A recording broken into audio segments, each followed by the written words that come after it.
Hello विद्यार्थियों, नमस्कार। स्वागत है आप सभी का अपने यूट्यूब चैनल पीकेबी एजुकेशन पर। तो जो भी विद्यार्थी राजस्थान में जेएल प्रहरी की तैयारी कर रहा है उनके लिए आज का सेशन है जो बेहद इंपॉर्टेंट रहने वाला है, क्योंकि आज अपन जो प्राकृतिक आपदाएं जलवायु परिवर्तन है आपके एक टॉपिक है, उनके सारे ही है जो एमसीक्यू के रूप में अपन करने वाले, चाहे वो आरबीएससी की बुक हो चाहे किसी भी एग्जाम में पीछे जो प्रश्न पूछे हुए हैं वो अपन एक साथ ही करने वाले हैं। क्योंकि जो बोर्ड की बुकें चलती है उनके जो पीछे के प्रश्न आए हुए वस्तुनिष्ठ प्रश्न वहाँ से अक्सर है जो हर एक एग्जाम में हूब टू प्रश्न है जो उठा लिया जाता है। तो मैं वहाँ से भी आपके जो प्रश्न है जो लेकर आया हूँ, तो आपको बिल्कुल बिल्कुल भी चिंता करने की ज़रूरत नहीं है। आपके एक भी प्रश्न है जो इससे बाहर है जो नहीं जाने वाला है, ऐसे प्रश्न आज मैं आपके सामने लेकर आया हूँ। तो बिना टाइम वेस्ट किए सीधे चलते हैं, अपने सेशन की शुरुआत करते हैं। तो पहला प्रश्न हो जाएगा, भारत का जिस प्राकृतिक आपदा से संबंध नहीं है वह है, यानी कि भारत का जिस किसी भी आपदा से जो संबंध नहीं है वह है, तो ज्वालामुखी है जो भारत में जो किसी भी जो एक प्राकृतिक आपदा है उसका संबंध है जो नहीं है। यानी कि ये तो भारत में मुख्य रूप से ज़्यादातर होती है, परंतु ज्वालामुखी है जो मुख्य रूप से भारत में प्राकृतिक आपदा से संबंधित नहीं है। ये एक बार बोर्ड की एग्जाम में जो पूछ लिया गया था, इसलिए मैं आपके सामने लेकर आ गया। और जो आरबीएससी की बुकें चलती हैं उनके पीछे भी दिया हुआ है, इसलिए आपके भी प्रश्न जो आ सकता है। अगला प्रश्न है कि भारत में भूकंप जिस क्षेत्र में अधिक आते हैं वह, यानी कि भूकंप जिस क्षेत्र में अधिक आते हैं उसका राइट आंसर हो जाएगा हिमालय, यानी कि बी इसका राइट आंसर। हिमालय के अंतर्गत जो पर्वत है वहाँ पर भूकंप है जो ज़्यादा आता है। अगला प्रश्न की ओर चलते हैं। अगला प्रश्न है हमारा कि भारत में निम्नलिखित में से जिस पर्वतीय क्षेत्र में भूस्खलन की घटनाएं अधिक होती है वह है, यानी कि भूस्खलन की जो घटनाएं जो अधिक होती है वह कौन सा क्षेत्र हो जाएगा इनमें से, तो इसका राइट आंसर हो जाएगा हिमालय, यानी कि हिमालय के अंतर्गत भूस्खलन है जो ज़्यादा होता है। अगला प्रश्न है कि बंगाल का शोक है जिस नदी को कहते हैं वह, यानी बंगाल का शोक किस नदी को कहते हैं, तो इसका राइट आंसर हो जाएगा दामोदर नदी को बंगाल का है जो शोक कहा जाता है। अगला प्रश्न है कि भारत के जिस क्षेत्र में सूखा अधिक पड़ता है वह, तो इसका राइट आंसर हो जाएगा पश्चिमी क्षेत्र, यानी कि भारत के पश्चिमी क्षेत्र के अंतर्गत जो सूखा है जो अधिक पड़ता है। यानी कि मुख्य रूप से आप राजस्थान ही मान लो, यहाँ पर मरुस्थल ज़्यादा होने के कारण और जो वर्षा है जो कम होने के कारण यहाँ पर क्या है, सूखा है जो अधिक पड़ता है। वेरी इंपॉर्टेंट प्रश्न कर ले हुए, ये कई बार है जो पूछा हुआ है। एक बार जो एसपीएससी का एग्जाम हुआ था उसी के अंतर्गत भी है जो पूछ लिया गया था। अगले प्रश्न की ओर चलते हैं। अगला प्रश्न हो जाएगा हमारा कि प्राकृतिक आपदा में कौन शामिल है जो नहीं है, तो इसमें से आपको बताना है कि कौन सा प्राकृतिक आपदा में शामिल नहीं है। आपदा को आपको पता है कि मुख्य रूप से दो भागों में बांटा गया है, एक प्राकृतिक और एक मानव निर्मित आपदा है, जिसमें ये आतंकवादी हमला है ये मानव निर्मित हो जाएगा, प्राकृतिक आपदा में नहीं हो जाएगा, क्योंकि भूकंप, बाढ़ और सुनामी ये सभी प्रकृति के द्वारा है जो प्रदान की गई आपदाएं होती है। तो आपका इसका राइट आंसर हो जाएगा सी। वेरी इंपॉर्टेंट प्रश्न है, ऐसे प्रश्न ये अक्सर है जो पूछे जाते हैं। अगला प्रश्न हो जाएगा हमारा कि राष्ट्रीय आपदा प्रबंधन प्राधिकरण का अध्यक्ष है जो कौन होता है। वेरी वेरी इंपॉर्टेंट लगा ले इस प्रश्न को, क्योंकि कई बार इस प्रश्न को है जो पूछा हुआ है कि राष्ट्रीय आपदा प्रबंधन प्राधिकरण है इसका अध्यक्ष कौन होता है, तो प्रधानमंत्री है जो इसका अध्यक्ष होता है। अच्छा प्रश्न है, 20 का राइट आंसर। आपको पूछ लिया जाएगा कि राष्ट्रीय आपदा प्रबंधन जो प्राधिकरण है इसका अध्यक्ष कौन होता है, तो आपको टिक करके आना प्रधानमंत्री। और जो राष्ट्रीय आपदा प्रबंधन प्राधिकरण है इसका जो मुख्य रूप से पारित हुआ था अधिनियम वो हुआ था 2005 के अंतर्गत, तो आपको ध्यान रखना है कि कब हुआ था पारित, तो 2005 को हुआ था। अगले प्रश्न की ओर चलते हैं।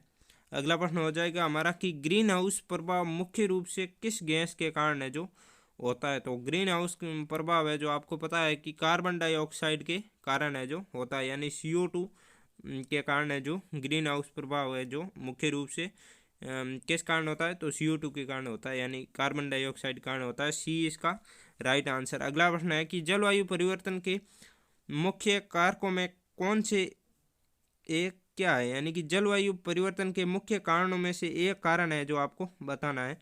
अच्छा प्रश्न है, तो आपको ध्यान रखना है वनों की कटाई है जो मुख्य रूप से जलवायु परिवर्तन का कारण है। 20 का राइट आंसर। अगले प्रश्न की ओर चलते हैं।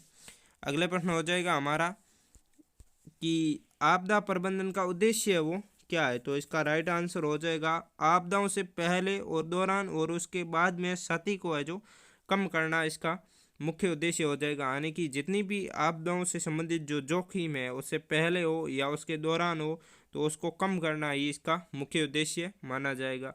सी इसका राइट आंसर। मुख्य रूप से आपदा प्रबंधन का यही उद्देश्य है।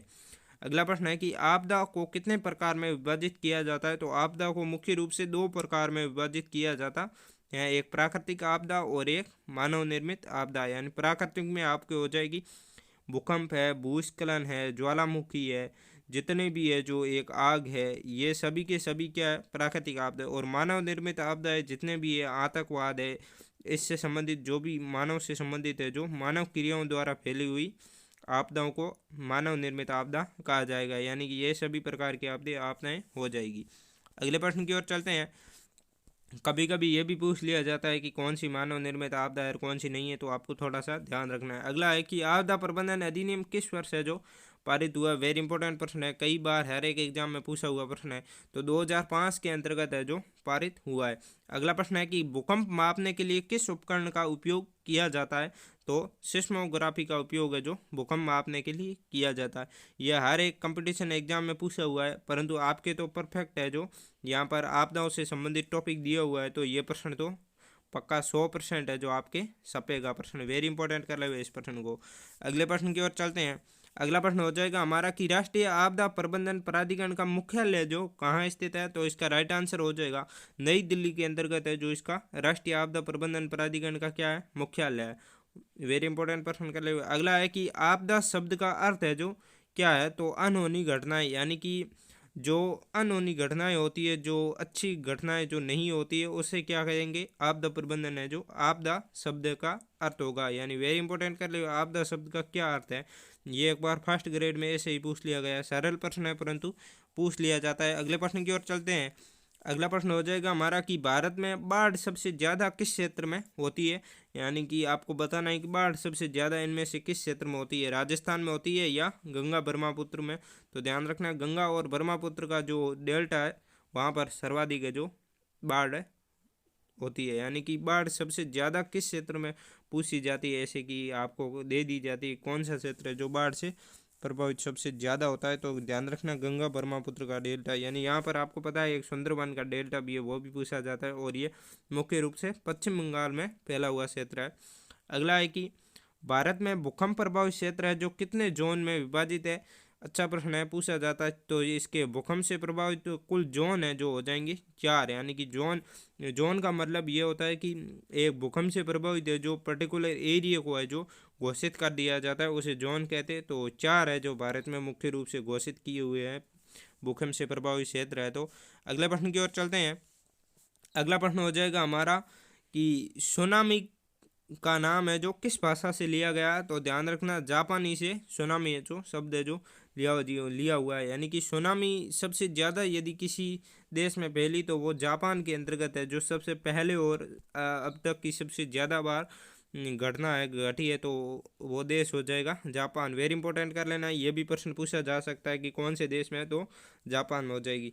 यानी कि इसका राइट आंसर हो जाएगा। अगला प्रश्न है कि चक्रवात के लिए सबसे संवेदनशील राज्य जो कौन सा है। तो चक्रवात के लिए सबसे संवेदनशील राज्य हो जाएगा आपका उड़ीसा। 20 का राइट आंसर। वेरी इंपॉर्टेंट प्रश्न है, अच्छा प्रश्न है, पूछा जाता है चक्रवात के लिए सबसे संवेदनशील है जो कौन सा राज्य है जो हो जाएगा। अगले प्रश्न की ओर चलते हैं।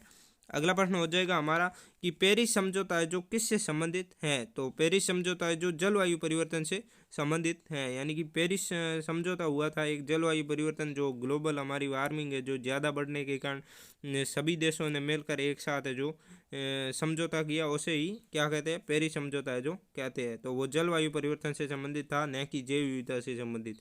वेरी इंपॉर्टेंट प्रश्न है, 20 का राइट आंसर। अगला है कि ग्लोबल वार्मिंग के प्रभाव में क्या शामिल है। तो ध्यान रखना ग्लोबल वार्मिंग के अंतर्गत जो समुद्री स्तर में जो वृद्धि हो रही है उसको ही ग्लोबल वार्मिंग में शामिल किया जाएगा। नई वन वृद्धि है, नई जनसंख्या में कमी है और नई वर्षा में कमी है। इसका राइट आंसर हो जाएगा ए। अगले प्रश्न की ओर चलते हैं। अगला प्रश्न हो जाएगा हमारा, तो ये थे आज के प्रश्न जो इम्पोर्टेंट है, ध्यान रखना है, इन्हें घोट के पी जाना है।